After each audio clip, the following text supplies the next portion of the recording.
بسم اللہ الرحمن الرحیم۔ السلام علیکم۔ نبی کریم صلی اللہ علیہ وسلم کی بھوک کا ایک واقعہ۔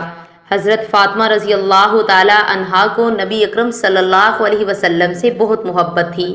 ایک بار نبی علیہ السلام کے گھر تشریف لائیں۔ آپ علیہ السلام نے پوچھا کیسے آنا ہوا؟ آپ رضی اللہ تعالی عنہا نے دوپٹے کا پلو کھولا اور اس میں آدھی روٹی تھی۔ نبی کریم صلی اللہ علیہ وسلم کی خدمت میں پیش کر کے کہا، ابا جان آپ کے لیے تحفہ لائی ہوں۔ پوچھا یہ کیسے؟ عرض کیا ہم کئی دنوں سے بھوکے تھے۔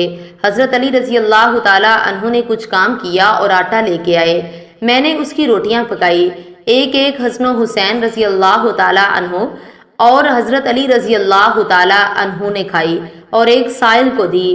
جب میں اپنے حصے کی روٹی کھا رہی تھی تو دل میں خیال آیا، فاطمہ تم بیٹھی روٹی کھا رہی ہو، پتہ نہیں ابا جان کو کھانے کو کچھ میسر ہے بھی کہ نہیں، اس لیے اپنی بقیہ آدھی روٹی آپ علیہ السلام کی خدمت میں لائی ہوں، یہ لیجئے قبول فرما لیجئے۔ نبی اکرم صلی اللہ علیہ وسلم نے فرمایا، اے فاطمہ قسم ہے مجھے اپنے رب کی، 3 دن گزر گئے ہیں، تیرے باپ کے پیٹ میں کھانے کا ایک لقمہ بھی نہیں گیا۔ اللہ اکبر۔ 2 جہانوں کے سردار کا یہ عالم ہے کہ 3 دن سے کچھ نہیں کھایا، اور آج کے ہمارے حکمرانوں کو دیکھیے کہ کھانے کے ٹیبل پہ 70 طرح کی خوراکیں موجود ہوتی ہیں اور عوام کی کوئی پرواہ ہی نہیں۔ غریب لوگ بھوک سے مر رہے ہیں لیکن حکمرانوں کو کچھ خبر ہی نہیں۔ اللہ پاک ہم سب کو سمجھنے اور نیک اعمال کرنے کی توفیق عطا فرمائے۔ مزید ویڈیوز کے لیے ہمارا چینل ضرور سبسکرائب کریں۔